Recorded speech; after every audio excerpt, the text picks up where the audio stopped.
Okay. For the sake of time, I'll be starting my speech in three, two, one. The proposition side has this idea that every country that is resource rich is like the UAE, which is exploiting the resources to as much condition as they can, as extremely as they can, not caring for longevity and booming profits, or countries where there's rich resources are like rich countries with corrupt government who are not giving that sort of money back to its people, right?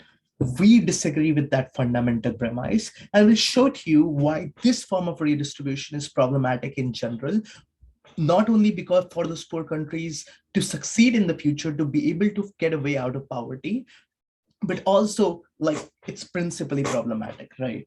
So a few points on the model, right?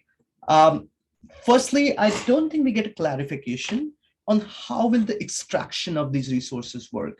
That is to say, will these countries, which do not have a huge population but might have richer sort of minerals, continue to extract and like spend their labor extracting the wealth that is not going to come to them? Like, what incentive do they hold to go along and do this, right?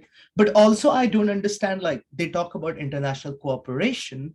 How is it likely not to lead to global pressure for extraction, which currently doesn't happen as much because countries understand that these resources belong to these countries, unlike now where like countries will focus on more extraction, right? Like they might try to bypass body, they might try to force these bodies, which are often like comprised of these sort of individual bodies, just like the United Nations, and try to essentially like invalidate the authority, try to maximize how much good it can be. Like as you can see in the case of how at international like accords for climate change, countries were able to push for tax credit, for carbon credits, where you can instead choose to pollute as much as you want, as you have that credit, which might not be the best system to stop like climate change and effects of climate change, right? So we think that possibility is very much likely, in contrast to where your country has to care for the resources, because even though you might want to maximize the profits, you also want to care for longevity to some extent, unlike the other case where a country is not likely to care about another country's resources as long as they're getting regular amount of wealth for which they don't belong, right? Um, so let's go and let's look at like what our case comes to be, right? The first level of characterization that we do in this debate is the idea that for some states, economy is only driven by mineral, right? Like understand that economy across the world is based on many facets, whether it's mineral, whether it's tourism, whether it's like presence of skilled labor, which might be because of like privileged or like perspectives or imperialism that has allowed these countries to have that advantage, right? It's not easy for a country like say Qatar to convert into a tourism based industry, particularly because of like extremely humid climates and extreme lack of sites that might like attract people in that regard, right? Similarly, there are some nation states that have a better supply of minerals. Sure, they might not be able to efficiently like extract it to that extent, but they are gifted in that regard.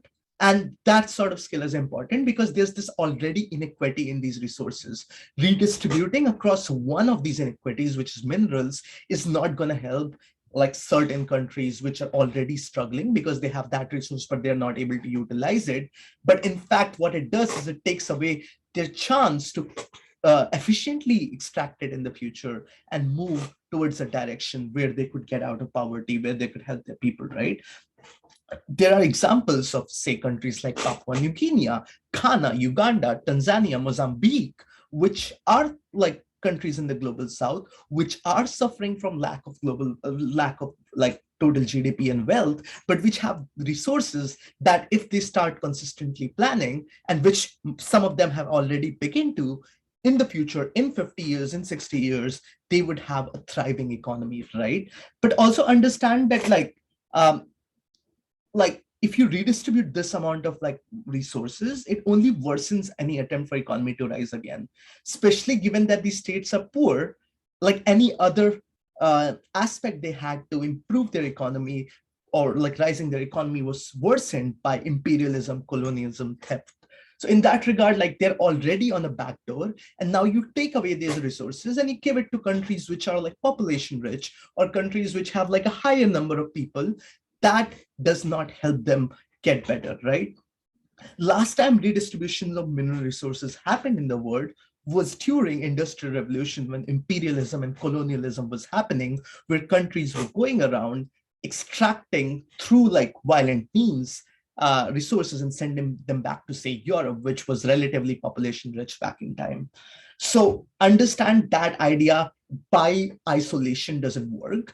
If you want to redistribute everything there is in the world, every resources, not just mineral resources, sure, there might be an effect that you can help people in regards, although that's not likely to work at all. But just doing that redistribution of mineral wealth is not going to help you, right? So we proved to you like this is problematic for these countries, because at least right now countries have some incentive to support these particular countries, right? So countries have incentive to invest in, say, Tanzania, because they think, oh, they have good resources of gold, like they might invest, so there might be like better infrastructure for these things to grow in the future. What happens on their side is, now we have this global body, all that's going to happen is all of that wealth is going to go away to other countries, because Tanzania is not extremely population rich, right? What will then end up happening is these countries are going to force these countries to extract wealth, extract resources on a regular basis, so they can get their regular supply of sort of like wealth that they want to, right? So that is clearly problematic on their side of the debate. Um, uh, Now let's to respond to some of the things they have said, right? They talk about like corrupt governments, like they do not provide resources to their people. Understand that it's not likely to happen on their side as well, right? Even if that wealth reaches to the leaders of that country, there's no incentive for those leaders who are not helping their people to trickle down that wealth to those individual people, right? And like, even if it somehow does, our whole idea about like poor countries still suffering stands, because they don't have a population, they're not poor but mineral rich and so on, right? So like, finally, on the idea of longevity, understand that on the comparative, it's the most vulnerable groups that we need to be looking about, which are these groups of people who have a chance to rise out of poverty with efficient things. I think there are better alternatives that you can adopt than what they are trying to do. Very proud to oppose.